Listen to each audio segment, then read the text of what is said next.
Alhamdulillahilladzi arsala rasulahu bil huda wa dinil haqq liyuzhirahu 'ala ad-din kullihi walau karihal musyrikun. Asyhadu an la ilaha illallah wahdahu la syarika lah wa asyhadu anna Muhammadan 'abduhu wa rasuluh.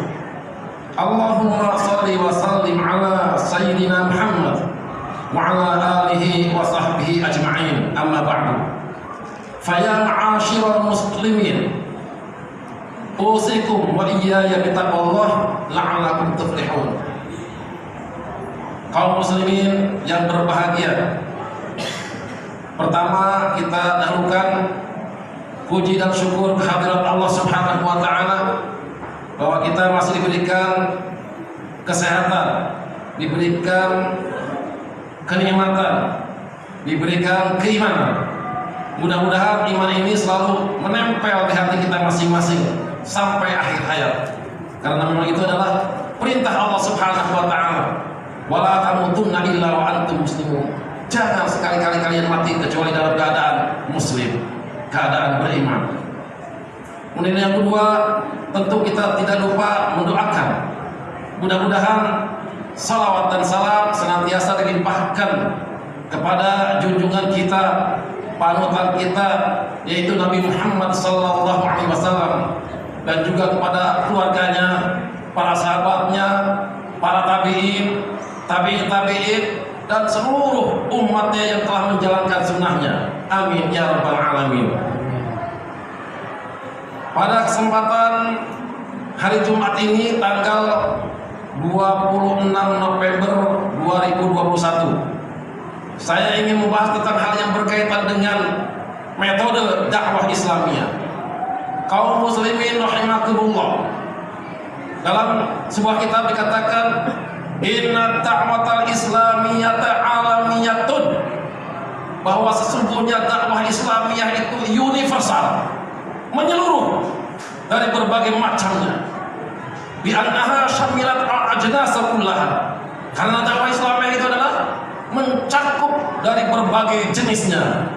Wa syamilat ala kulli mukhtalifi a'sariha, dan mencakup dakwah Islamiyah itu dari berbagai zamannya. Wa syamilat min qaribin wa ba'idin, dan dakwah Islamiyah itu mencakup dari jarak jauh dan sampai jarak yang dekat, yang terdekat, yang terjauh. Wa hiya da'watun ila siratal mustaqim, itulah dakwah Islamiyah yang merupakan jalan menuju jalan yang lurus. Wa hiya da'watun ila sabilillah, dan itulah dakwah Islamiyah menuju jalan Allah Subhanahu wa taala.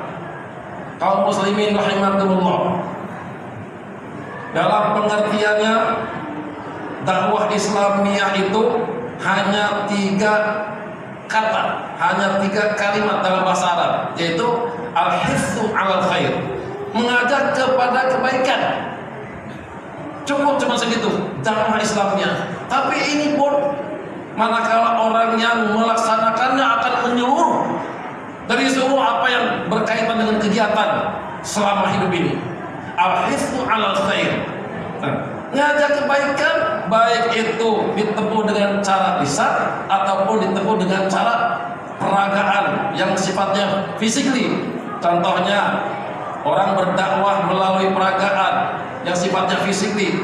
Ketika kita melihat batu di pinggir jalan, batu itu akan mengganggu manusia, kemudian batu itu kita selamatkan, kita taruh di tempat yang aman sehingga orang yang lalu lalang itu juga aman.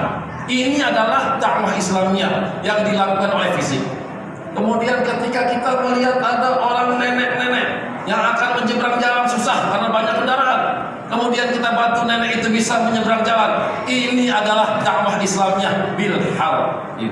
Ada lagi dakwah Islamiyah bil lisan, dengan cara pembicaraan yang berbentuk pidato, yang berbentuk khitbah, berbentuk khutbah, berbentuk ceramah, berbentuk diskusi, berbentuk dialog. Ini juga bisa disebutkan dakwah Islamiyah manakala itu pembicaraan mengajak kepada kebaikan. Oleh karena itu diperlukan orang yang berdakwah melalui lisan ini, melalui pembicaraan ini, al-qudratu 'ala nazar fi kulli ma yusalu ila al-iqna fi ayyi mas'alatin min al-masail amam al-jumhur. Jadi al-qudratu an-nazar, kemampuan memberikan satu pandangan fi kulli ma yusallu yang disampaikan itu supaya orang itu bisa tertarik. Ya. Dengan sebisanya orang itu dapat tertarik dengan pembicaraannya itu fi ayyi mas'alatin minal masail, dari berbagai macam masalah. Amama jumhur, di hadapan khalayak ramai. Dan di samping itu juga diperlukan untuk apa? Kemampuan seni, fannu musyabahatil jumhur, seni membeberkan masalah di hadapan khalayak ramai. Kata-kata syafah itu bibir, makanya dikatakan membeberkan itu membibirkan. Maksudnya membicarakan suatu hal yang kira-kira membawa kebaikan untuk masalah orang yang di hadapan khalayak ramai. Kaum muslimin rahimakumullah, kaitannya dengan metode dakwah Islamiyah yang dilakukan oleh Rasulullah itu berdasarkan daripada apa? Perintah dari Allah Subhanahu wa taala. Jadi Rasulullah SAW melakukan metode dakwah itu dengan cara 3. Satu, dengan hikmah. Kedua, dengan mau'izatul hasanah. Kemudian yang ketiga, dengan cara mujadalah. Maksud daripada hikmah ini adalah orang ketika berdakwah Islamiyah, dia bertindak segala apapun juga dengan bijaksana. Artinya dengan merekayasa apapun sehingga apa yang disampaikan itu bisa diterima orang tanpa mengundang permusuhan. Nah, kemudian yang kedua, mau'izatul hasanah adalah memberikan nasihat ataupun pepatah yang baik, tutur kata yang bagus sehingga orang yang diajaknya itu juga tidak menimbulkan kebencian dan tidak ada permusuhan. Kemudian kalaupun diperlukan perdebatan, mujadalah. Kalau diperlukan perdebatan, maka lakukanlah perdebatan tapi tidak mengundang permusuhan. Sebaliknya bahwa perdebatan itu untuk dilakukan dengan cara yang baik dan menghasilkan dengan yang baik pula. Makanya di dalam Al-Quran disebutkan, a'udzubillahi minasyaitonir rajim. Ud'u ila sabili rabbika bil hikmati wal mau'izatil hasanah wajadilhum billati hiya ahsan. Firman Allah Subhanahu wa taala, ud'u ila sabili rabbika. Berserulah kalian menuju jalan Tuhan. Bil hikmati, dengan hikmah. Wal mau'izatil hasanah, dan juga dengan nasihat ataupun tutur kata yang bagus. Wajadilhum, dan berdebatlah kalian billati hiya ahsan, dengan cara yang baik dan untuk bisa mendapatkan hasil yang baik. Kaum muslimin rahimakumullah, selain daripada itu rentetan metode dakwah Islamiyah ini yang dilakukan oleh Rasulullah, itu yang dinamakan marahilud dakwah. Marahilud dakwah itu adalah tahapan-tahapan dakwah, tingkatan-tingkatan dakwah yang dilakukan oleh Rasulullah ada 4. Yang pertama, Rasulullah melakukan dakwah untuk keluarga dengan secara diam-diam dan berjalan selama 3 tahun. Pada saat pertama kali Rasulullah melakukan dakwah Islamiyah. Kemudian yang kedua, Rasulullah melakukan dakwah Islamiyah dengan cara terbuka di hadapan para sahabat. Nah, setelah para sahabat dan keluarga yang tahu sudah pada masuk Islam, Rasulullah bertahap lagi ke tingkat yang ketiga, melakukan dakwah Islamiyah dengan secara terang-terangan dan melakukan perlawanan terhadap musuh-musuh yang menyerang. Jadi dikatakan bahwa Islam itu tidak pernah melakukan peperangan terdahulu, tetapi Islam adalah melakukan perlawanan ketika ada musuh melakukan penyerang kepada Islam. Oleh karena itu, tahapan yang ketiga ini Rasulullah berhasil sampai ke tahapan yang keempat, yaitu Rasulullah membuka dakwah Islamiyah secara menyeluruh untuk sekalian alam. Turunlah ayat Al-Quran, a'udzubillahi minasyaitonir rajim, wa ma arsalnaka illa rahmatan lil alamin. Kata Allah, kami tidak mengutus Muhammad kecuali untuk menjadi rahmat bagi sekalian alam. Ini kata-kata untuk sekalian alam. Jadi Rasulullah itu bukan hanya berdakwah atau menjadikan rahmat bagi manusia saja, bukan, tapi untuk semua isi alam. Binatangnya termasuk mendapatkan rahmat. Kemudian benda-benda padat, al-jamadat, ya, benda padat, batu, pohonan, semua. Rasulullah sebagai Rasul, utusan Allah Subhanahu wa taala yang menyebarkan risalahnya, termasuk manusia, jin, dan ada sebagian ulama menyebutkan termasuk pada malaikat. Nah, itu adalah rentetan daripada metode dakwah Islamiyah yang dilakukan oleh Rasulullah SAW. Dengan dasar hukum dari Al-Quran juga dikatakan, A'udzubillahi minasyaitonirrajim.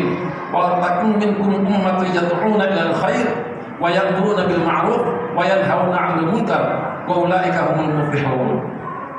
Jadilah kalian sebagai umat yang mengajak kepada kebaikan dan memerintahkan terhadap perbuatan-perbuatan yang baik dan melarang terhadap perbuatan-perbuatan yang mungkar. Itulah mereka orang-orang yang beruntung. Akhirnya dalam kesimpulan kita khutbah ini, saya mengatakan bahwa setiap manusia pasti mampu melaksanakan dakwah Islamiyah. Yang kedua, manusia pasti mampu mengajarkan tentang agama Islam walaupun hanya satu ayat. Oleh karena itu disyaratkan balighu anni walau ayat. Kemudian yang ketiga, ini doa mudah-mudahan kita semua adalah termasuk orang-orang yang tergolong minas shalihin dan orang yang termasuk bisa mengajarkan tentang kebaikan dan mengajak kebaikan.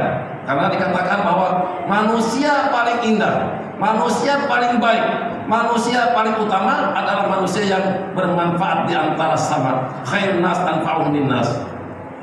Demikian aku qouli hadza wa astaghfirullahaladzim li wa lakum wa li walidayya wa li walidaykum wa li jami'il muslimin wal muslimat wal mu'minin wal mu'minat fastaghfiruhu innahu huwal ghafurur rahim.